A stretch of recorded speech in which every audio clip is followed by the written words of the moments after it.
keep your stuff in here. All right. Your My what? phone off. Yeah.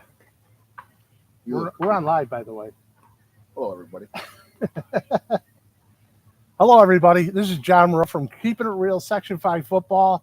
And yes, we are live Saturday morning at Irondequoit High School.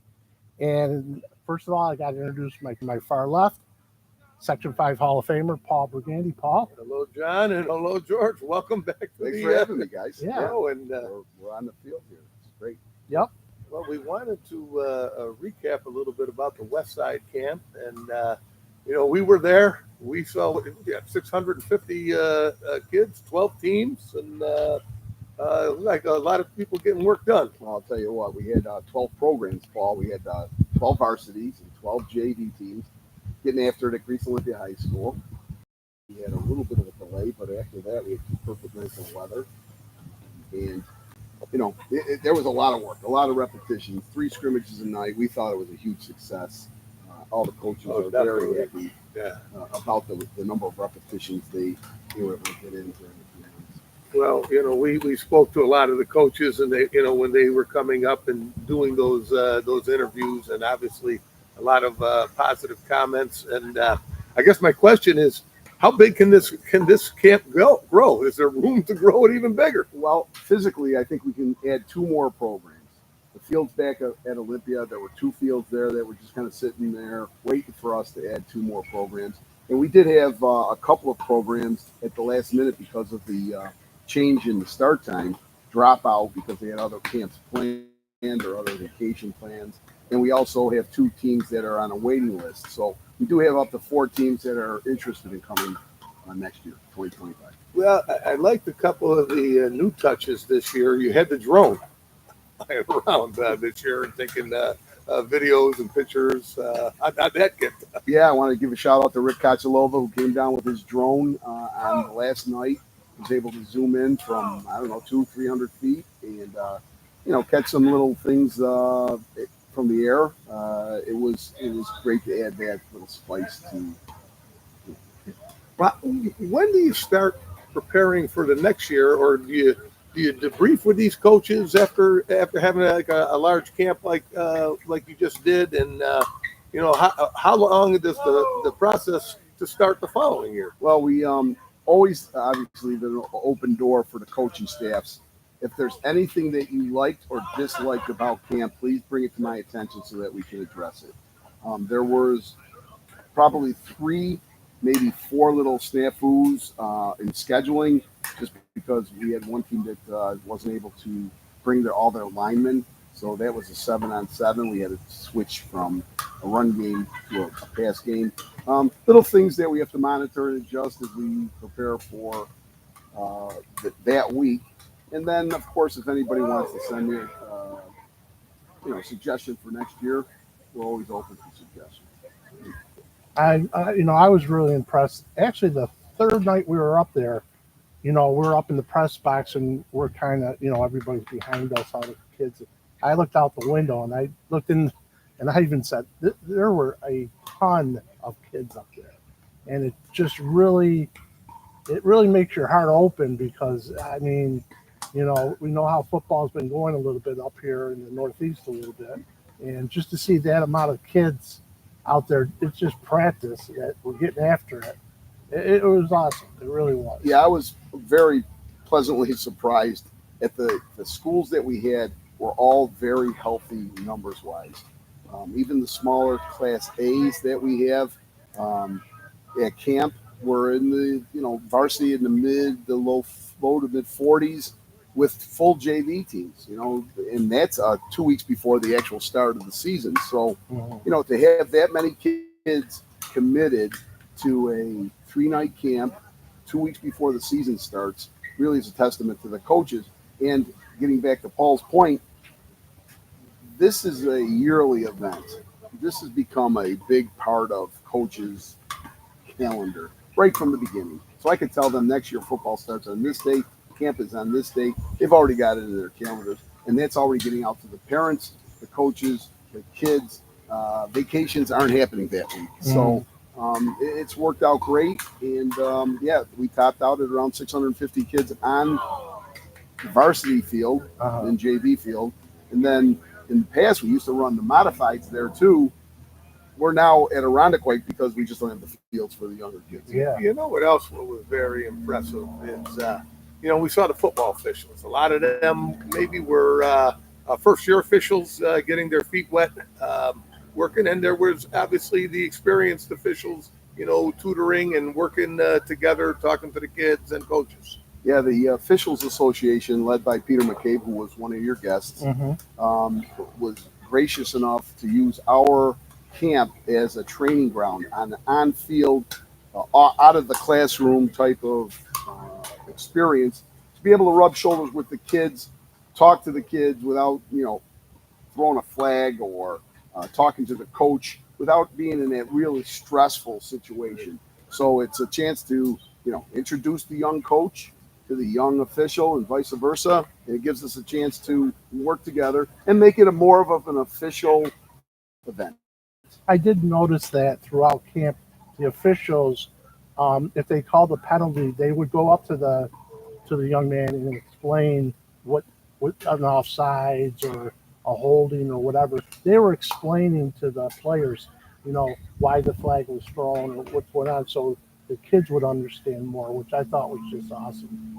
We pride ourselves in the fact that a teaching experience, that it's 3 days of us inserting plays in a very controlled upper body contact camp. When you get to the point where it's becoming a game and athletes are being knocked to the ground, and now all of a sudden kids are getting hurt, we try to prevent that as much as we possibly can. But it's a learning experience. Obviously, your kids, Mm-hmm. your athletes, the young coaches who need to be mentored in how to do things, Yes. and the officials who are just starting off with some experienced ones who are taking a younger guy under their wing and giving them some pointers. So those 3 days are really important for all those groups. Well, George, it's a credit to you and your team of staff that worked that camp. Just how well organized it is, and how seamless it seems to run when you're dealing with huge numbers. Yeah. And just the coordination. Thank you, Paul. Thank you. It's a big ordeal, and I might have said this earlier in an earlier show. It's like planning for a wedding. Yep. You have 700 guests, probably more because of the coaching staff. The coaching staff alone, and I'm very, very proud of our coaches. I call them our coaching staff. Hilton, Prep, Aquinas, McQuaid, Irondequoit, Spencerport, the entire crew working together, being on the same page. Very, very important that they aren't, one is at super intense level while the others are just trying to get some walkthrough work in. Yes. So the staff has been invited there, and I tell the kids that on the first night, you are invited here. We've got other teams that I won't have come in because of the way their reputation and the way they act during the course of the season. So that's very, very important that everybody is pitching in to do a good job. What is the word you say to the kids? They're not going to physically tackle, but what is the word you tell them? What are they going to do? Well, it's a funny story, Johnny. We have the Bills here, and of course, you work the Bills camp. When you go to the Bills camp, lots of times you see the athletes. They'll get in an angle of pursuit, or they'll get a backside rush on the quarterback, or they'll line up somebody, a receiver that's going for the ball. And I came up with a phrase, and I'm not sure if I stole it from somewhere. I probably did. The word whiz. Whiz. That when you can line a kid up and make that big play during the season, that we're going to run by him. Mm-hmm. We're going to acknowledge that, yes, you got that sack or you made that big play. But again, knock on wood, that saved a lot of headaches in the injury world. And that's why the coaches come back year after year after year, is because we meet every single night and talk about Team A protecting Team B's safety. Mm-hmm. So it's so far it's really paid off as far as less injuries. Yep.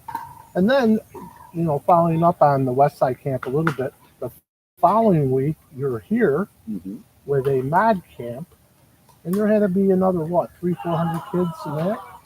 I think there was about 280. Okay. Yeah, there was about 280, and we pick up a few other schools, but most of the schools have their varsity and JVs are at the west side, and the teams Hilton, Arundecoit, University Prep, Aquinas, their older kids are at the west side, and we Mhm. kind of call this the west side modified camp, Yeah. even though we're over on this side of the river. But we also added Thomas's freshman team this year. We have Eastridge's team, Yep. and Eastridge is at the camp now.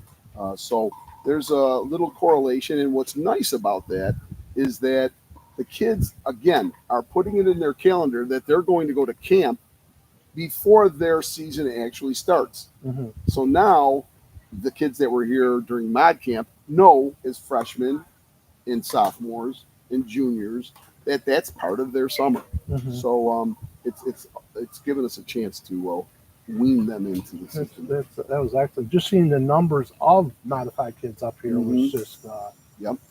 it's just people know this is, it's growing. Football is alive and well, much nicer than Yes. even pre-COVID. Yes. Right. There was the concussion issue for years. Mhm. My son's not going to play football because of the concussion issue, and then of course we had the issue in Buffalo, the heart, Yep. and then COVID, and now all of a sudden it seems like that football has regained some popularity amongst the people in Rochester, New York. Yeah, I think people really have let the pandemic get behind us. That was then a couple years ago, and now we're just moving on. And people want to see their kids play, and football is probably, in our world, it's the best sport you can, ever be around. So we're definitely thankful for that, and thankful for you to put on that, and just making it bigger and better. And hopefully, us, Paul and I, doing this will help get the word out even more. No doubt. And fortunately, we've had a little bit of a turnover in coaches.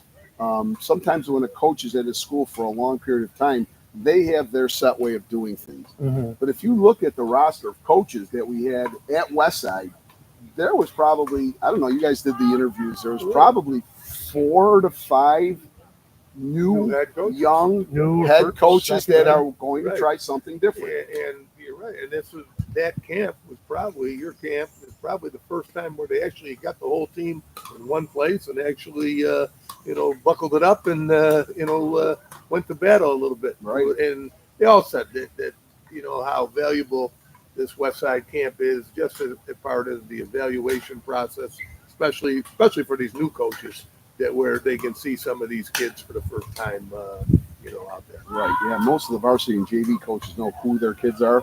Like Johnny mentioned, the next week when they show up, coaches are like, I've never seen that kid before. Yeah. He's wearing our jersey, Yep. but I'm not sure if he's our kid. Yep. But it's a chance to get off the couch. Hmm. Football season's here. Knock the cobwebs off a little bit, and it's time. Yes. Put the lacrosse stick down, the baseball bat. It's August. Here we go. It's football season. And George, just like you said, with this modified camp, some of these kids you're going to see for 5, 6, 7 years. Oh, yeah. Coming to camp every year, and you've known them since they were young. Probably. Well, that's what's nice when you put the database together, Paul. You just change the grade, and here they are. They're coming, Yep. the next level. So paperwork is yeah. So it's I do want to give a shout out to the coaches at both camps. All 5. So yeah. Anyways, I do want to thank and show my appreciation for the staffs at both camps. You know what else too is it gave Paul and I a great chance. We met 12, and we met at least 24 to 28 of their of players too, and just seeing the professionalism and all the coaches. I was so impressed with the kids. I'm not going to point out the kids here and there. They all did great. I mean, I was very, very surprised and happy because that's a tough spot for a kid. A kid never probably been in front of a camera. What was encouraging is a lot of those kids were selected as leaders for these programs, and to see that type of leadership that's real positive. We'd love to see that. Yeah. One thing too that I really, and I agree with you 100%. The one thing that I want to just point out is there's some very intense rivalries in during the course of the year. Yes. McQuaid Aquinas will be the first one. Mhm. But when you watch them scrimmage, and I watched their entire scrimmage, there was a mutual respect for one another to try to get some work done in a controlled setting. Yeah. And Hilton plays Prep. Hilton plays Aquinas.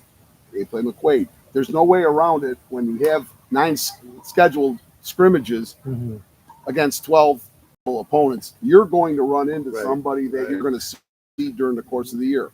Most of the coaches, all of them say, I don't care. We're going to come to camp. We're going to try to get some work done. We don't care what we show. I don't care who we play. Yeah. Eastridge and Rondequoit was the first scrimmage of the camp. It's going to be the first game of the year. Yes. Intense rivalry. So, again, due to the fact that the coaches are cooperative. Yeah. It made the atmosphere and everything just, it was really, really awesome. Would that be it for Westside Camp? Are we going to close It's the book? time to move on. We're on the Saturday. What is the Saturday before our scrimmage? Yes, sir. And then here we go. You're going to have to start preparing for your first game. I do know that you guys talk about Massillon quite a bit. They've won their opener already. They've already got a game under their belt. Yeah. Schools from Florida are playing tonight on national television. Right. Yep. St. Thomas Aquinas is playing Gorman. Bishop Gorman out out of Las Vegas. Excellent game. And, of course, the Florida State Seminoles are going to be starting up here at noon. So it's exciting time of the year. Now we're starting Football to get is into it. definitely Football kicking is in. back. High school, college, professional. Today's the last day with the Bills preseason. They'll be starting up in 2 weeks, is it? Yeah, they're 2 weeks. Yeah. So, Football flying. Football's definitely gonna here. fly. So football. thanks for having me again, guys. No And, problem. Thank you, George. Keep up the good work. And we look forward to having you on Friday night. Eastridge is coming to town against the Rondequoit.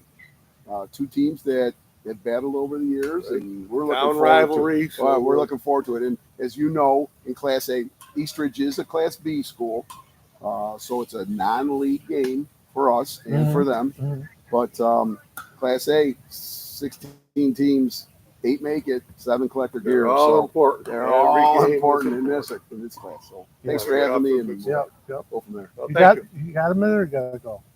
Well, Coach Victor's probably looking for All me right, at you some go. You can sneak in behind me, point. Okay. and then Paul and I will finish up. Sneaking in behind you is going to be probably a short. Isn't it I'm going to always? try to go this way, Paul. You're gonna sneak in behind Paul? Okay. And the kids will be out here in I don't know, half hour or so. Okay. All right, maybe have some. One thing that I like to do maybe is I like to, and Paul and I were talking about recognizing the linemen. I would like to get your offensive line over here at some point and have a spokesperson, but then have the other linemen with us. Okay, Just that might be towards the end of practice Okay. because Derek Anacino will not be happy about letting them go do something other than football. grunt to each other. Okay. All right, thanks for having me. All right, guys. thanks. All right.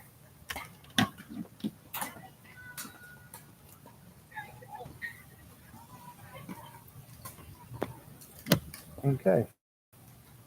Okay. Now it's just Paul and I. Right. What we're going to do now is we're just going to review a little bit of our game plan now that we're coming up on the start of football season. After this live one, this is basically that I was setting up for was just a test for our September 6th game when Eastridge comes here 6 o'clock on that Friday night. This is kind of like a dry run for us. Just to be on live to make sure that everything's running correctly and just go from there. After today, our next one, it will not be live. It'll be aired on September 3rd. That'll be a Thursday. No, it'll be excuse me. September 5th. We're going to tape at Premier Sports on the 3rd. And that will be throughout the season, the football season. Yes, starting not this coming Tuesday, the following Tuesday on September 3rd, we will be at Premier Sports in Greece Ridge Mall. And we are going to talk about, just basically introducing ourselves. We're going to have Joe Muno, the owner of Premier Sports, who also was a Section 5 football coach. We're going to talk about his journey as far as coming up through Rochester. Well, Joe's very interesting as a former student in the city school district, then to be a coach in the city school district. Later on, became an administrator, and he's also very successful in the business world. Yes. So we look forward to locating there, and it should be a lot of fun. It's just kind of our way of just saying thank you to and for letting us broadcast there. We will be there every Tuesday night throughout the season. And just to go through what we're going to do, the Tuesday night on the one before the season, the third, I believe, we will talk about the upcoming games of the week. And the one we're going to highlight will be the East Ridge Irondequoit game. There are also some other good games being played that weekend. We've talked about. I think you have a rivalry in Greece. I think Greece Athena, Greece Arcadia. I think they play that Thursday. Thursday, yep. And then that Saturday, after the Irondequoit East Ridge, you have UPrep playing St. Anthony's. Oh, wow. They're From Long Island. State power. Yes. And I think Saturday afternoon, you have East is traveling to CBA. The Christian Brothers Academy Who out was of last Syracuse year's was state champion. State champion. So, I really liked seeing the Section 5 teams go outside the box and playing these schools. I mean, they're playing nationally recognized schools, and that only makes things better for Section 5. You don't know really how good you are until you play good teams, and they are very, very good teams. So It's going to be some very good football right out week one. yes. And then after that, we will be here, like I said, on the 6th of September. We will air probably a little bit quarter after 5. Game starts at 6. So what we're going to do is we're just going to do a pregame. We'll give you like a 45-minute pregame. And then halftime, little 3, 4, 5-minute halftime interview with the coach. And then after the game, a post game. We're not going to do the game itself. Varsity Media will be here if you want to watch the game. Just turn it to Varsity Media and you can watch the game.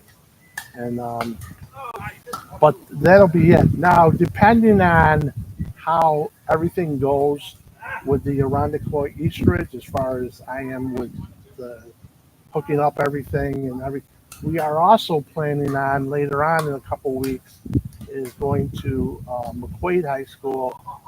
I don't have, it's week 3. I don't have the date, but they're playing UPrep, and I talked. A great matchup there. Yeah, we talked to Coach Young, the UPrep head coach at West Side.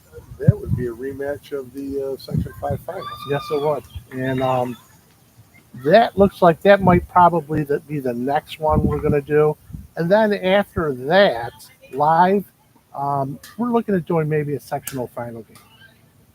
We want to keep it kind of not every week type of thing doing this.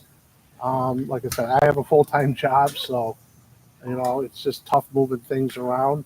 But we like to get out a couple times during the season live and do these games and just bring it more credibility or more juice to the Section 5 football.